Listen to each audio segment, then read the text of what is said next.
Zainab Adeyemi had learned a long time ago that the city of Lagos did not pause for fear.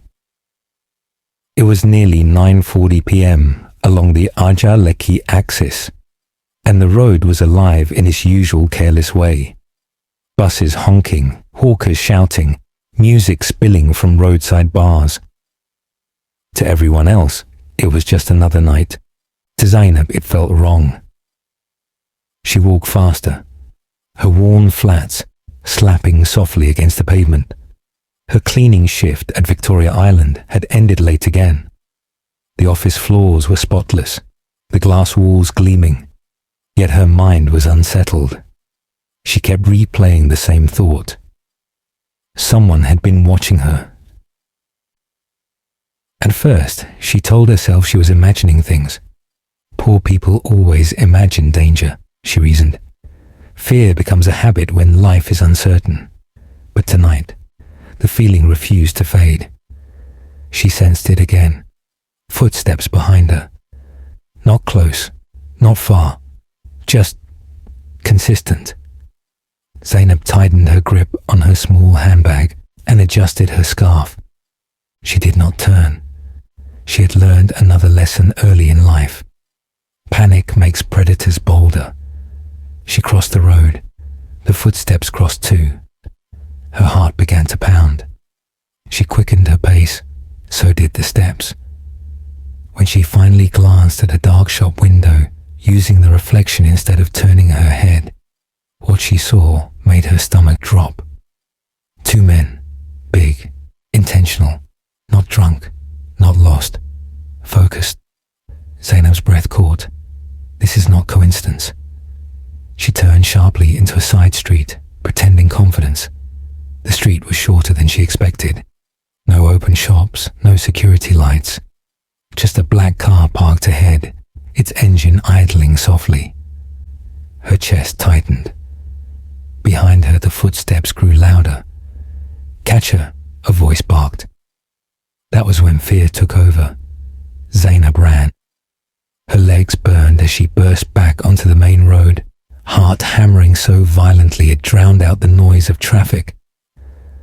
People passed her, eyes sliding away, unwilling to notice. Lagos did not stop for fear. Then she saw him. A tall man stood beside a sleek black car, too clean, too calm for the chaos around him.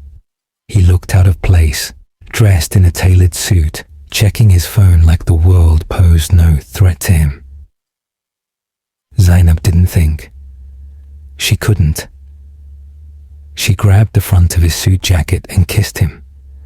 Not softly, not politely, desperately.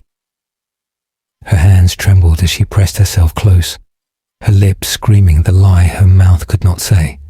"I am not alone." Time froze. She waited for shouting, for hands to drag her away, for humiliation. Instead, something else happened. The footsteps stopped. The men behind her hesitated. Zainab felt it before she saw it. The shift, the fear had changed sides. She slowly opened her eyes. The man she had kissed had gone still, but he had not pushed her away. His body was solid, grounded, and behind his car 4 men stepped into view, silent, alert, watching. Not thugs, guards.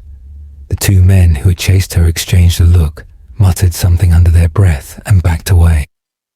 Then they ran. Zainab's knees almost gave out. She pulled back, shaking. I'm sorry," she whispered. "They were chasing me. I panicked."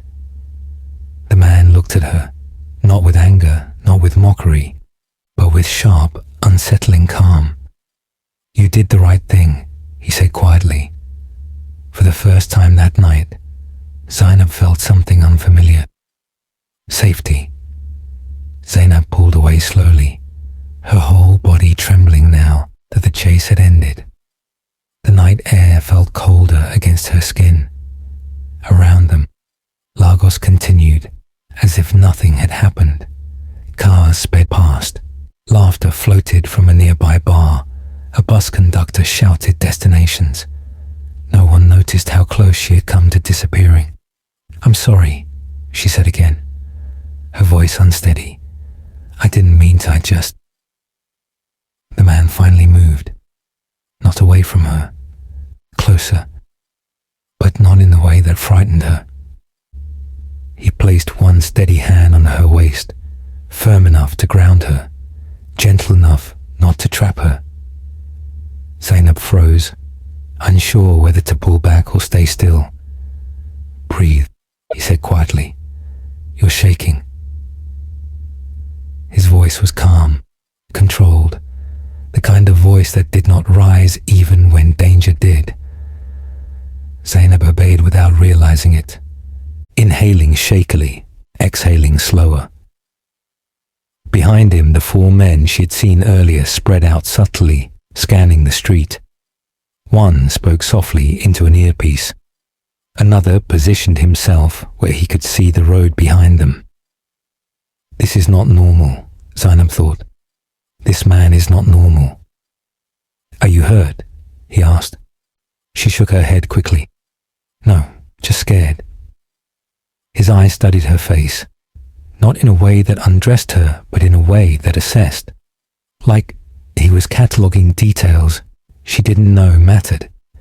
The scuffed shoes, the cleaning uniform peeking from under her jacket, the exhaustion she carried like a second skin.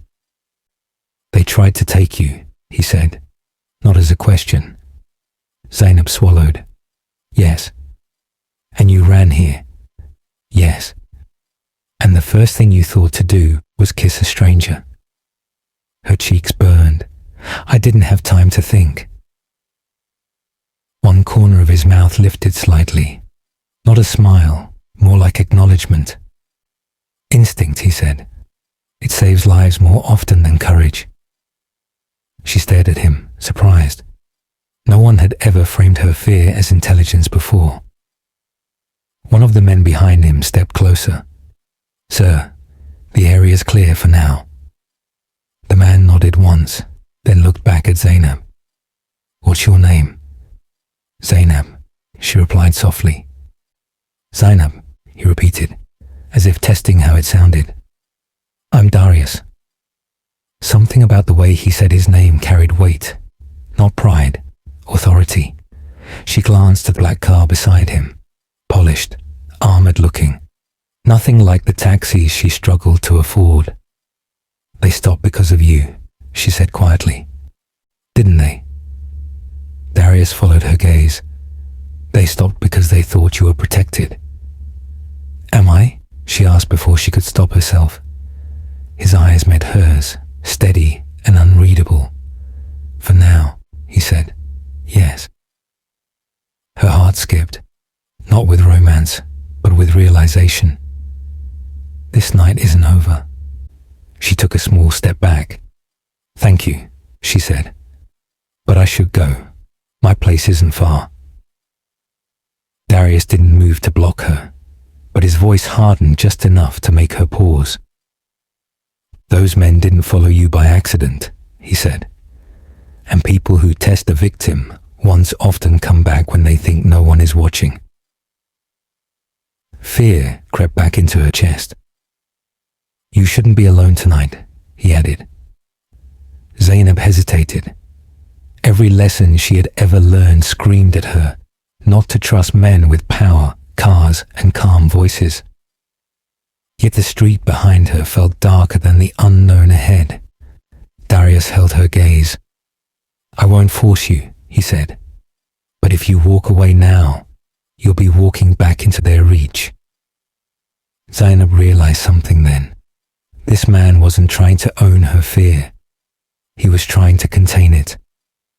And for the first time, she wondered if the kiss hadn't just saved her from strangers, but tied her fate to someone far more dangerous. Zainab didn't answer immediately. She stood there between Darius's black car and the restless Lagos road, weighing two fears against each other. One fear was familiar, the kind that came with being poor and alone at night. The other was new, heavy, wrapped in polished metal and quiet authority. "I don't want to enter any car," she said at last, her voice low but firm. "I almost got dragged into one tonight." Darius studied her for a moment. Then to her surprise, he nodded. "That's a smart boundary," he said. He stepped back, lifting both hands slightly, giving her space. "You don't have to get in. Not yet." Zainab exhaled shakily. She hadn't realized how tightly she'd been holding her breath. Behind them, his men stayed visible but distant, like a protective wall that didn't crowd her. Darius gestured toward a well-lit section of the street. "Stand there," he said, "where you can see everything." She did. "Now," he continued calmly, "tell me the truth. Have you noticed anything strange before tonight?" Zainab hesitated. Her instinct was to say no. Poor people learned early not to attract attention, not to complain, not to imagine danger when no one else saw it. But the memory surfaced anyway. Her phone buzzed softly in her bag. Her heart skipped. She pulled it out with trembling fingers. The screen lit up. "Unknown number. We know where you go every morning." Zainab's blood ran cold. "I got this yesterday," she admitted quietly. "I thought it was a prank. People joke like that online." Darius's expression changed. Not to panic, to focus. "How many messages?" he asked. "Just that one." "Did you delete it?" She nodded. "Did you tell anyone?" "No." Darius exhaled slowly. "They didn't pick you at random." Zainab's throat tightened. "But I'm not important. I clean offices. I go home. I sleep." Darius looked at her, his voice firm but controlled. "Importance isn't decided by income. It's decided by access." Her phone buzzed again. She flinched so hard it almost fell from her hand. Another message appeared. "Unknown number. Don't run again." Zainab felt dizzy. Darius took the phone gently from her, reading the message once. His jaw tightened, not in anger, but in calculation. "They're escalating," he said. "That means they're testing how afraid you are." She wrapped her arms around herself. "Why would anyone do this to me?" Darius's eyes stayed on the street, scanning reflections, movements, shadows. "Because," he said slowly, "you were somewhere you weren't supposed to be." Her breath caught. "I didn't steal anything." "I didn't say you did," he replied. "Did you hear something? See something? Even briefly?" Zainab searched her memory. Long corridors, polished floors, voices behind a half-open door. Men arguing in low tones. A name she didn't recognize. A word she did. "Move the money tonight." Her lips parted. "There was a meeting," she whispered. "I was cleaning the hallway. I wasn't meant to listen, but one of them looked at me." Darius turned fully toward her now. And in that moment, Zainab understood something that changed everything. The chase hadn't started tonight. It had started the moment someone noticed her. The night shifted. Zainab felt it before she saw it. The subtle tightening of the air, the way Darius's posture changed, alert but unhurried, like a man who sensed danger without giving it permission to rush him. "Stay where you are," he said quietly. She obeyed. A grey car rolled slowly past them. Too slowly.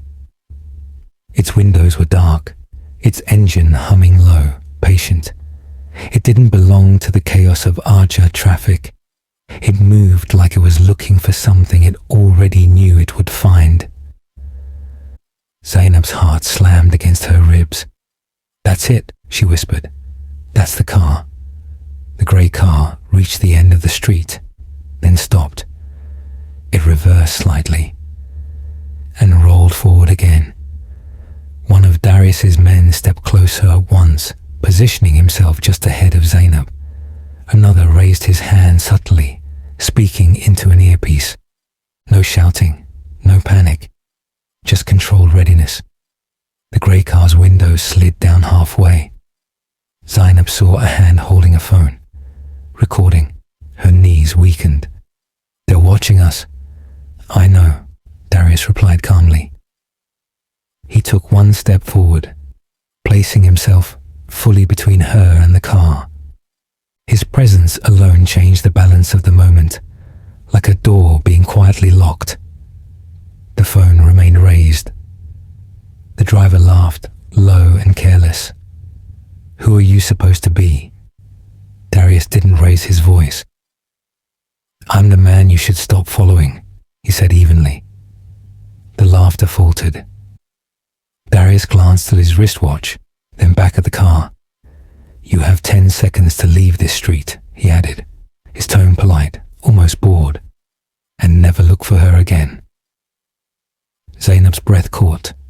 Her. The driver scoffed. "Or what?" Darius smiled. "It wasn't kind." "Or you'll learn," he said, "why some people don't get second warnings." Silence stretched. Then tires screeched. The grey car reversed hard and sped away, disappearing into traffic. 2 black SUVs roared to life from a nearby curb. "Follow them," Darius said calmly. "Don't lose the plate." "Yes, sir," his men responded in unison. The street fell quiet again. Zainab's legs gave out. Darius caught her before she hit the ground, steady hands anchoring her as if she weighed nothing. "Easy," he said. "You're safe right now." She clutched his jacket, trembling. "They came back," she whispered. "You said they would." "Yes," he replied. "And now we know something important." She looked up at him, eyes wide. "What?" "They're not improvising," Darius said. "They're organized. And now they've confirmed you matter." Her stomach twisted. Matter? To who?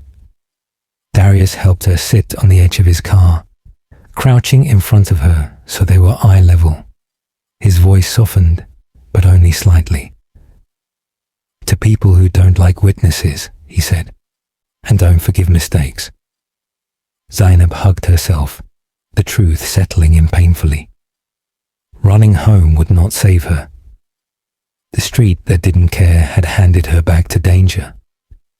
And the only reason she was still standing was because she had kissed the wrong man. Zainab sat quietly on the edge of Darius's car, her hands clasped so tightly her fingers ached. The street had returned to its careless rhythm. Traffic flowing, voices rising, life pretending nothing had happened. But she knew better now.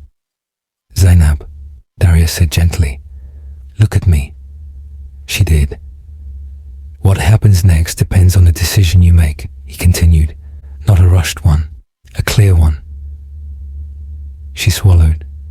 "You want me to come with you?" "Yes." Her chest tightened. "I don't even know you." "That's true," he said calmly. "But you know what happens if you walk away." She did.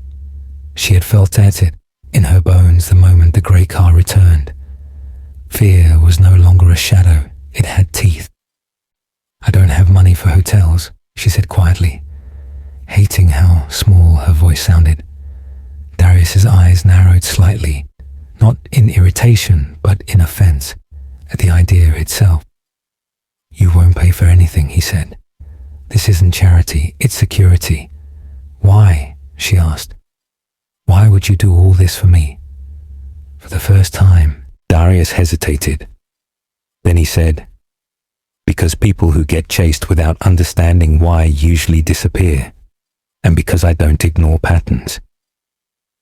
One of his men returned, speaking softly. "Sir, we got part of the plate. The car's registered to a shell company." Darius nodded. "That confirms it." Zainab's stomach twisted. Confirms what? That this isn't random, he replied, and that tonight is not the end.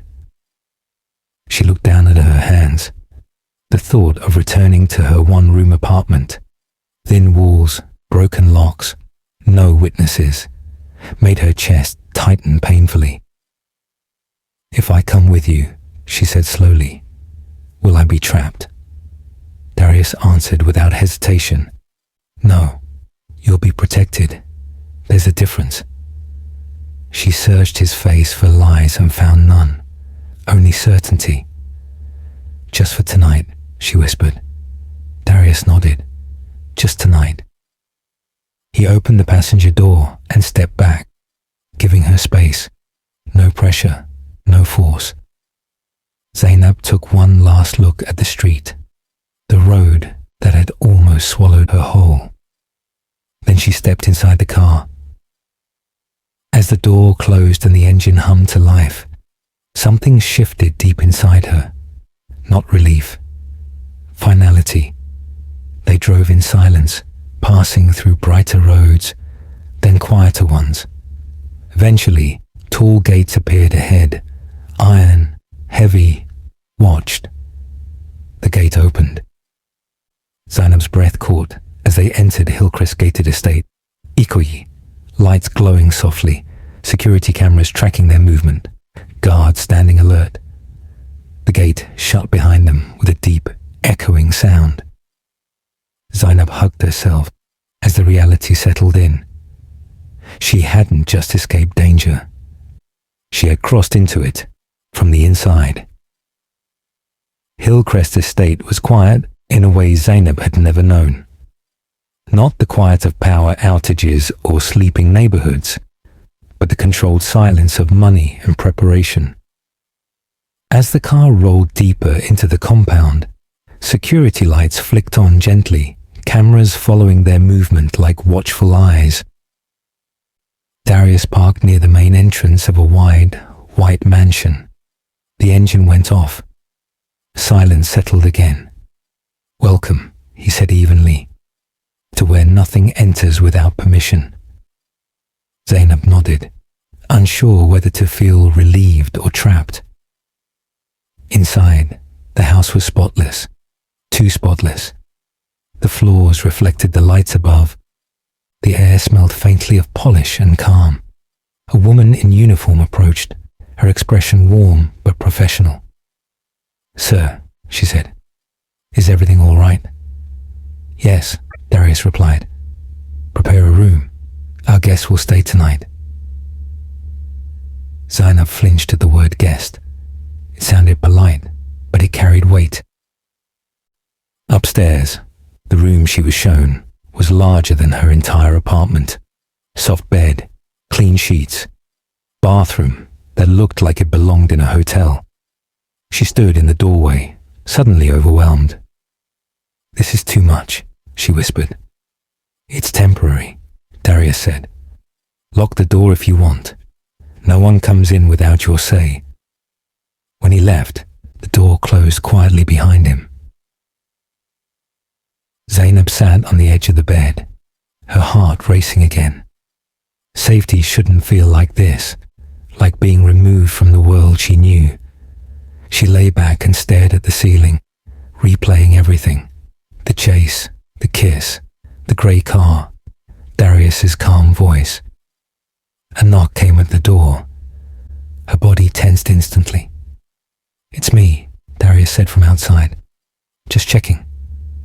She opened the door a crack.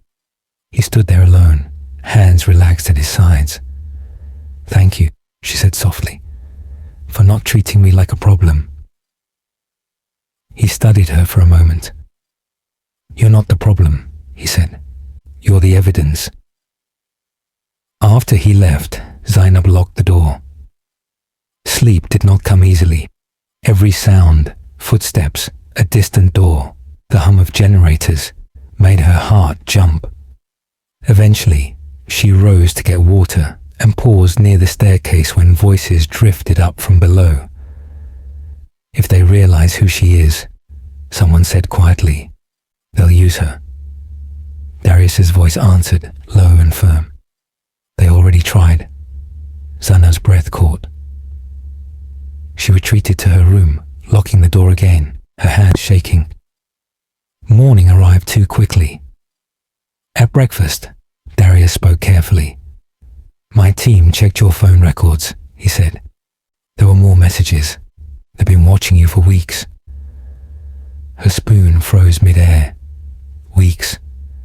Yes, he said. Because of where you work. Her chest tightened.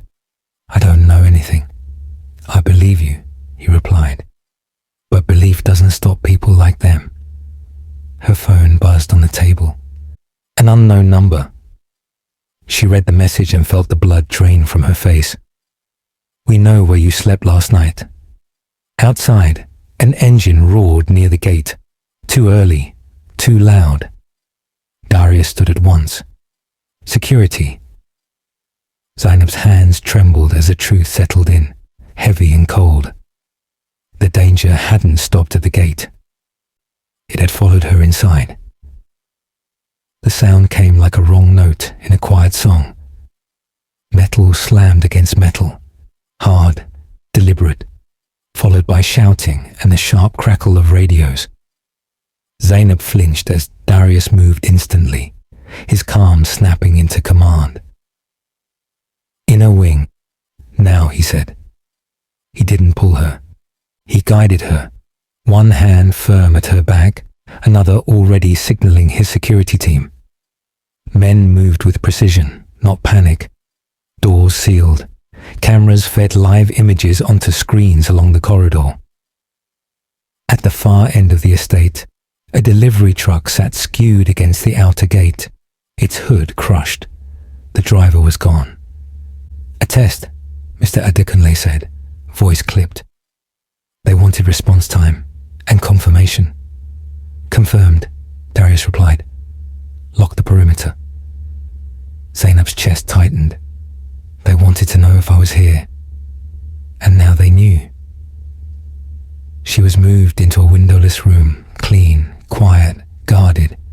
It felt like safety shaped into a box. She paced once, twice, then stopped, fighting the urge to bolt. I can't breathe in here, she whispered when Darius checked on her. It's temporary, he said. So is fear, if you don't let it drive. She nodded, though her hands shook. Hours passed. No breach, no intruders. Just the hum of vigilance. When Darius returned, his face held the weight of decisions. They traced the grey car, he said. Shell company, clean on paper, powerful behind it.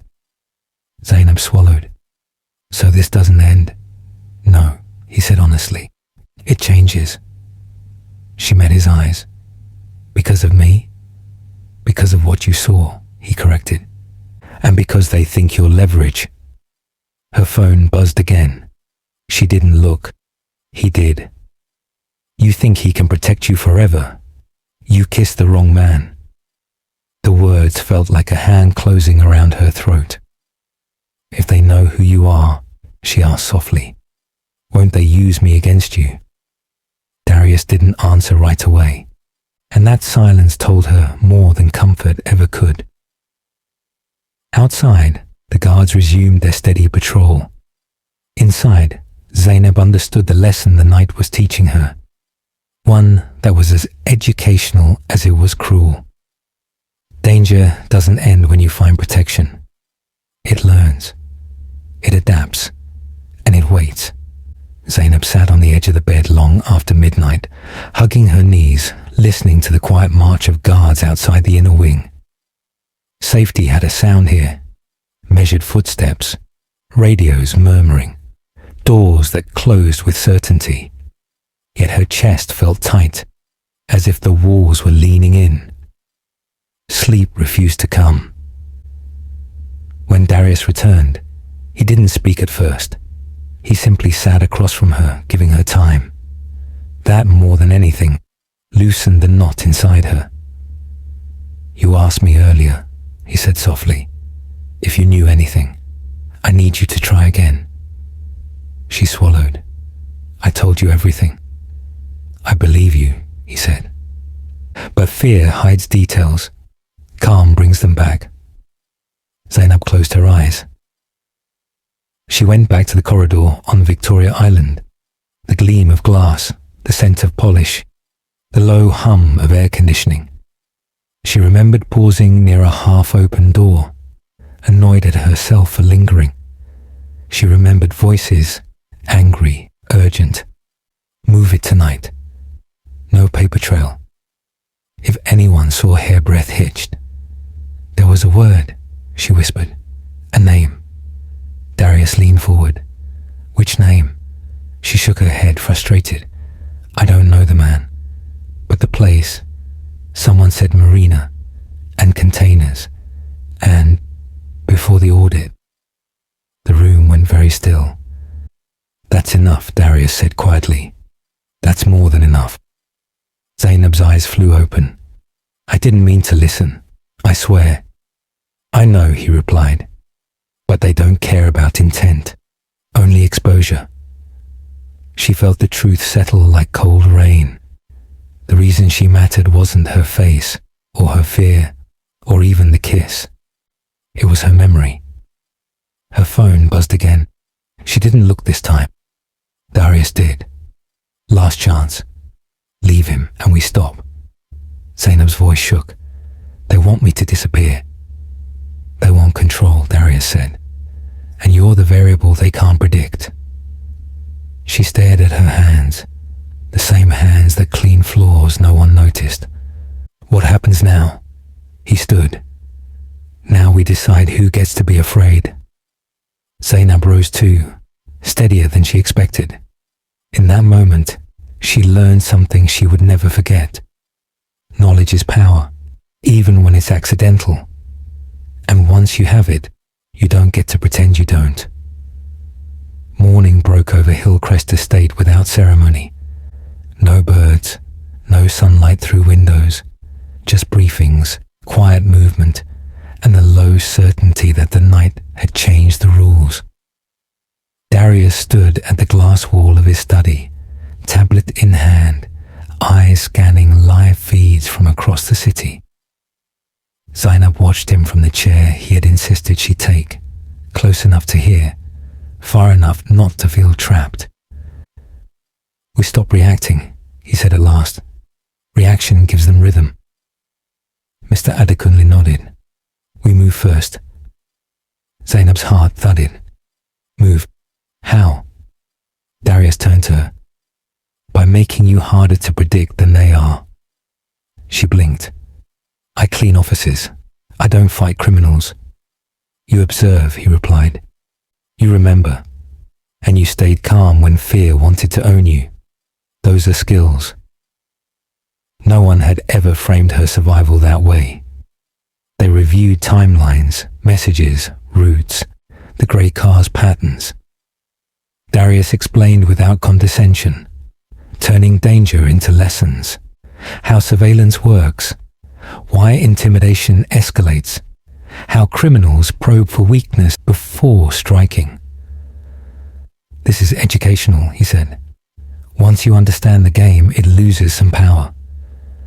Zainab listened, learning that safety wasn't just walls and guns. It was awareness. Her phone buzzed again. She looked this time. Choose. Walk away now. Her fingers trembled, but she didn't drop the phone. I won't, she said quietly. Darius met her gaze, something like respect flickering there. Then we document everything. We preserve your memory, and we make sure if they move again, it costs them. A pause, then the truth. If this goes public, Zainab asked, won't it hurt you? Yes, he said, and it will end them. She nodded slowly. Fear hadn't vanished, but it had changed shape. It was no longer a leash. It was a signal. Outside, the gates held. Inside, a plan took form. Zainab realized something essential, something she would carry forward long after this night. Protection isn't the absence of danger. It's the presence of strategy. The mistake didn't look like a mistake at first. It arrived as silence. No messages, no grey car, no probing calls. For 12 long hours nothing happened, and that worried Darius more than threats ever could. Pressure creates patterns, he said, eyes on the screens. Silence creates traps. Zainab sat beside him, notebook open, writing as he taught her. Times, routes, names, fragments. Learning turned fear into order. Order turned panic into patience. Then, at 11:17 p.m., a new number lit her phone. You think memory is proof? Her chest tightened. Another message followed. Tell us what you heard.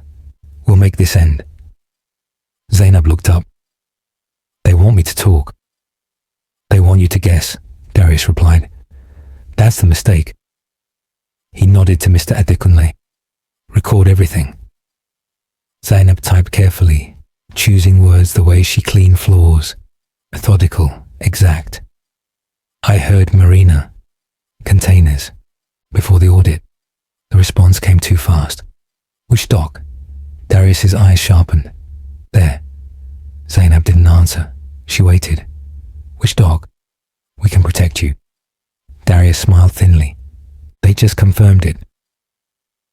Within minutes, screens filled with movement, vehicles rerouting, calls spiking, a nervous scramble masked as confidence. A shell company shifted assets. A container changed destination. They're correcting, Mr. Adeyemi said. Badly. Zainab felt the ground steady beneath her.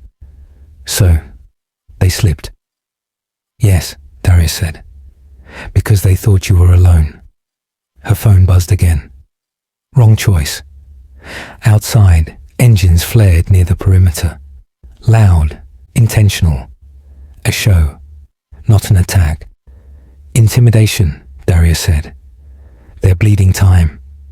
Zainab closed her notebook, hands no longer shaking.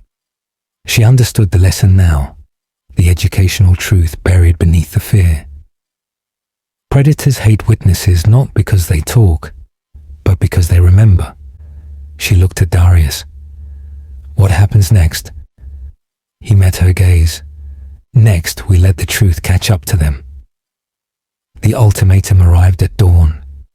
Not by phone, not by text, by name. A sealed envelope was left at the outer gate. No return address, no fingerprints, no fear of cameras. Inside, a single sheet of paper.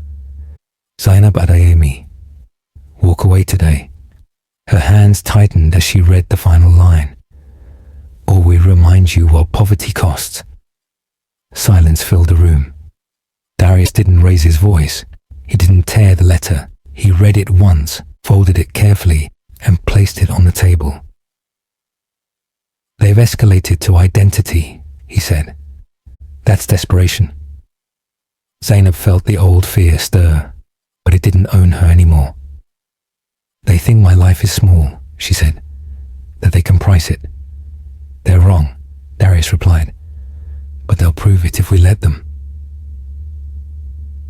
The truth hung between them. Finishing this would hurt. Hiding would hurt too, just longer. They want me gone, Zainab said. Not silent. Gone. Darius met her eyes. If you choose to disappear, I'll make it real and safe. New work, new name, no pursuit. The offer was sincere and heavy. She thought of the street that didn't care, of floors she cleaned at night, of a life shaped by not being seen. I won't run, she said softly. Not now. Darius nodded once. Then we go public, with care. Plans shifted, evidence packaged, timelines locked. Zainab's notes became affidavits. Her memory protected, verified. Her phone buzzed one last time. Final chance. She didn't reply. Outside, sirens rose, far away, then closer. Not for her. For them. Zainab exhaled. a long breath that felt like crossing a line she could never uncross. She had learned the final lesson fear had tried to teach her. Being seen is dangerous, but being erased is worse. The day the story broke, Lagos did not stop. It never does. Traffic still snarled along Ikoyi bridges. Vendors still argued over change. Life kept its careless rhythm, but inside offices with glass walls and quiet power, doors closed, phones rang, meetings ended early. Names moved from whispers to records. Zainab sat in a small, well-lit room with her hands folded, listening as the final statements were read back to her, accurate, verified, careful. Her memory had become evidence, her fear a timeline. Across the city, containers were seized, accounts frozen. Shell companies collapsed under their own weight, not with explosions or sirens, but with signatures. Darius stood nearby, calm as ever. "It's done," he said quietly. "As far as it can be." Zainab nodded. The relief she expected didn't come all at once. It arrived in pieces, sleep without jolting awake, a phone that stayed silent, a street that felt passable again. She returned once to the Aja road where it had started. Same shops, same noise, different woman.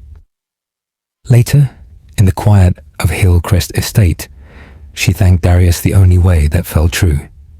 "You didn't save me," she said. "You taught me how to stand." He considered that. "You already knew," he replied. "You just needed cover." The kiss, once a shield, had become a line. On one side was erasure, on the other, choice. Zainab chose purpose. She took work training others who cleaned the city at night, how to notice safely, how to report without exposure, how to protect memory. Education became protection. Witness became work. And when she and Darius spoke now, it was with honesty, restraint, and time. Not a fairy tale. A partnership shaped by respect. The lesson endured. Instinct can save you. Knowledge can protect you. But courage, quiet, steady courage, can change who holds the power. The kiss had followed her home, but what it became was her future.